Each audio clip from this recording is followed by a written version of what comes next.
I only read one book, but it's a good book, don't you know? I act the way I act because the good book tells me so. If I want to know how to be good, it's to the good book that I go. Because the good book is a book, and it is good, and it's a book. Then again Abraham took a wife, though it is unclear why anyone in their right mind would want to marry a wizened-up 140-year-old goat herder who possessed a huge fortune and countless sheep, goats, camels, asses, and had an army of servants, and her name was Keturah.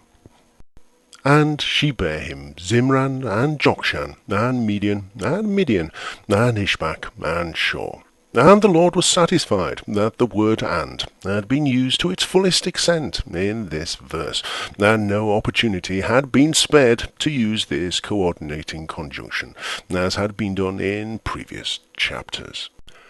And Jokshan begat Sheba, who was a bit of a queen, and Dedan, who spent his entire life hiding from the mob after they placed a hit on him. And the sons of Dedan were ass-hurting, whose ass did hurts terribly, and lets you in, who was a doorman, and Lumimim, who by coating squirrel droppings with a crispy sugar-based shell did invent M&Ms. And the sons of Midian, Ephah, who did think that he was a cow, and Ephah, who thought he was a cow also, and Hanok, who didn't think he was a cow, he thought he was an eagle, and did come to a sudden end as a greasy stain at the base of a cliff, when he did find out that he was not, and Abdibba, who was beaten to death by an angry clown, and Elder, who had absolutely the wrong name for the youngest of 5 brothers. All these were the children of Keturah, which kind of sounds as though she had not only had it away with Abraham, but with her sons also. And Abraham gave all that he had unto Isaac, as Abraham had been commanded to do by the Lord, even though he was not the firstborn, but rather shared so much DNA with Abraham that he was practically a clone. But unto the sons of the concubines, which Abraham had, Abraham gave gifts, and sent them away from Isaac his son, while he yet lived, eastward, unto the east country, and they did go away, looking at the gifts that they had been given, which did include a hand-knitted sweater with 3 arms, a book token, several gifts vouchers for Ahmed's used camel emporium, a big orange, a money-off voucher for entrance into various theme parks, provided that the holder of the voucher buys at least 1 adult ticket, a lifetime supply of hair-styling products, and a toy poodle named Muffy. And lo, they did wish that that thing called eBay had been invented. And these are the days of the years of Abraham's life which he lived. 163 years, 55 full years longer than he was supposed to live, according to his good mate the Lord, who had earlier proclaimed that no one would live past the age of 120. Then Abraham, who could not bear to listen to yet another biblical list, gave up the ghost, and died in a good old age, an old man, and full of years, and was gathered to his people. And lo, the number of reported instances of fraud in the area did diminish greatly. And his sons, Isaac, who Abraham had taken up to the top of a mountain and almost murdered, and Ishmael, who years before Abraham had abandoned and turfed out into the desert with his mother, with just a jar of water and a loaf of bread between them, considered putting their father in a bin bag and leaving him at the side of the road for the bin men to collect, but thought better of it, and buried him in the cave of Machpelah, in the field of Ephron, the son of Zohar the Hittite, which is before Mamre. The field which Abraham purchased of the sons of Heth, which is arguably the only thing that Abraham ever did purchase. There was Abraham buried, and Sarah his wife, and the different followers who were descended from his different sons would fight tooth and nail over who did get to possess the cave for many centuries to come. And it came to pass, after the death of Abraham, that God blessed his son Isaac. And Isaac dwelt by the well Lahalahoi, which was the well that the Lord had given to Hagar and Ishmael, which either means that Isaac had moved in with his stepmother, or it just goes to show that when the Lord did say that he was giving all the lands of Canaan to Abraham and his son Isaac, regardless who already owned them, he wasn't kidding. Now, these are the generations of Ishmael, Abraham's son, whom Hagar the Egyptian,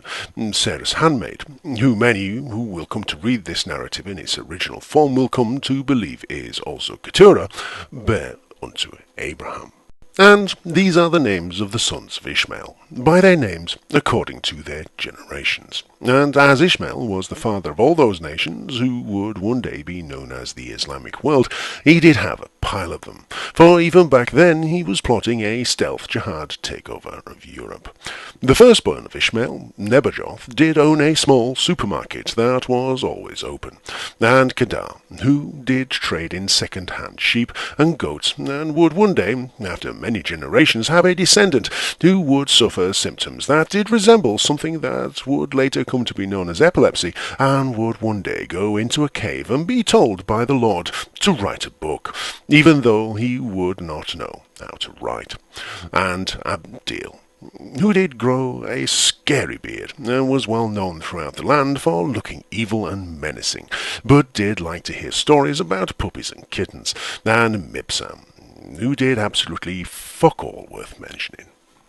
and Mishma, who did invent improvised explosive devices by ramming a cork into a cow's behind and then feeding the cow until it did explode or rocket up into the sky, and Duma, who was about as intelligent as a pebble, and Massa, who would have wanted to drive a Formula 1 racing car had there been such a thing, but alas, he had to settle with racing donkeys. Haydar, who did devote his life to devising interesting ways of serving hummus, and Tima, who would have been a downhill skiing world champion had he been born somewhere where there had have been a need to invent skis, such as somewhere with an abundance of snow and some mountains for him to ski down, but alas, he did pass his days climbing to the tops of the dunes in the desert and running down them again as fast as he could, while zigzagging as he did go. Jetor, who did invent roller skates, which, alas, were not much use in the desert. Nafish, who did spend his whole life being a fisherman, but, alas, became the first fisherman in history to never catch anything. And Kedema, who did one day, after examining the herb that the Lord did proclaim was very good, did come to realize that a thing that would one day be known as matter is nothing more than energy at a slow vibration, and that all of human life is simply just the universe experiencing, contemplating, and coming to understand itself. Then he was promptly killed when a half-exploded cow did fall out of the sky and land on him. These are the sons of Ishmael, and these are their names, by their towns and by their castles, 12 princes according to their nations, and any daughters he did have were not worth mentioning, which was pretty much how things would continue for the next few thousand years. And these are the years of the life of Ishmael, 137 years, and once again in clear breach of that immutable rule set down by the Lord, who did proclaim that no man would live past the age of 120, and he gave up the ghost, and died, and was gathered unto his people. And they dwelt from Havilah unto Shur, that is before Egypt, as thou goest towards Assyria, and he died in the presence of all of his brethren, who did just sit around and watch him cough, splutter, and finally croak. And these are the generations of Isaac, Abraham's son. Abraham begat Isaac, which we already know about, as it has been detailed at great length in their previous chapters, but mentioned here just in case this fact was not obvious enough, or the reader has not been paying attention. And Isaac was 40 years old when he took Rebekah to wife, the daughter of Bethuel the Syrian, of Paddan Aram, the sister of Laban the Syrian, which of course would have made Rebekah Syrian too, although she was probably have been too young to remember.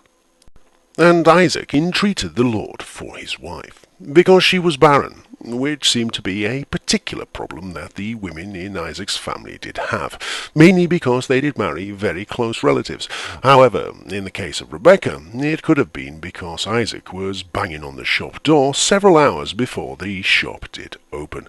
and the Lord was entreated of him, and Rebekah, his wife, conceived. And the children struggled together within her, and she said, If it be so, why am I thus? And she went to inquire of the Lord, who did live in a double-wide trailer with a large inflatable swimming pool and a broken-down ox cart outside, situated off in the desert by a well out past the third dune on the left, and was someone you could just go visit and drop in on any time in those days. And the Lord, who did know about these things, seeing as he did not just know everything, but he also created humans in the first place, said unto her, 2 nations are in thy womb, and 2 manner of people shall be separated from thy bowels, which, with just one word, probably explained why Isaac had been having so much difficulty getting Rebekah pregnant. And the one people shall be stronger than the other people, and the elder shall serve the younger. And when her days to be delivered were fulfilled, behold, there were twins in her womb. And this was special because nobody had apparently ever given birth to twins before. And the first came out red, all over like an airy garment, and they called his name Esau. And lo, all present did scream, for the child was ginger. And the milkman did quietly excuse himself so that he could go and find a hat. And after that came his brother out, and his hand took hold of Esau's heel, for he would grow up to be one who did like pulling people's legs, and his name was called Jacob. And Isaac was 80 years old when she bare them.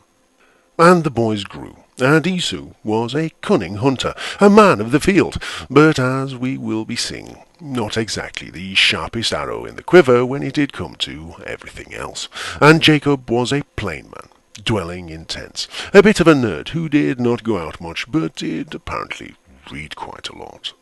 And Isaac loved Esau, because he did eat his venison, and it did remind him of the wild bromance that he had had many years ago before he did marry Rebekah, with Albert the butcher, for he did love his Cumberland sausage and pork chops, but Rebekah loved Jacob.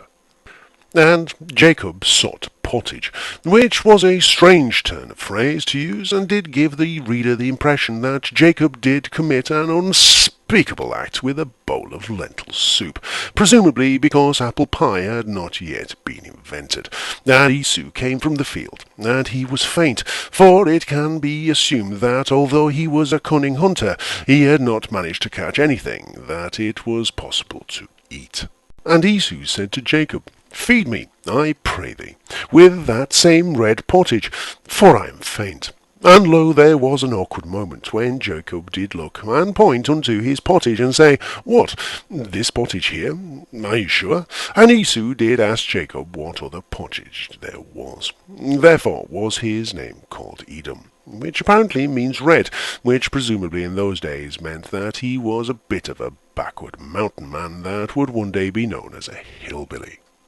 And Jacob, who did take after Abraham, his grandfather, and could see that his brother did not, said, Sell me this day thy birthright. And Esau, who was always one for being over-dramatic, said, Behold, I am at the point to die, and what profit shall this birthright do to me? And Jacob said, Swear to me this day. And he swore unto him, saying, Lookest, fuckface, just giveth me some fuckus pottage. And he sold his birthright unto Jacob for a bowl of soup. Then Jacob did rub his hands together, laughed to himself in a sinister kind of way, and gave Esau bread and pottage of lentils. And he did eat and drink, and rose up, and went his way, having given up his rights and duties as the firstborn unto his brother for a cheap meal. Thus Esau despised his birthright, and when it would dawn on him what had just happened, he would probably despise his brother too. And the Lord did look down upon Esau and Jacob from heaven, which in this case was a double wide trailer with an inflatable pool and free cable television and internet access, and did contemplate the deal the two of them had just made, and did consider that it was quite fair. After all, he had traded an entire country for Abraham's foreskin, and he did go back to watching his favourite show on the television while he did finish off a big plateful of onion rings, which he did dip one by one into a large bowl of hummus, which was decorated with sparklers and a paper umbrella.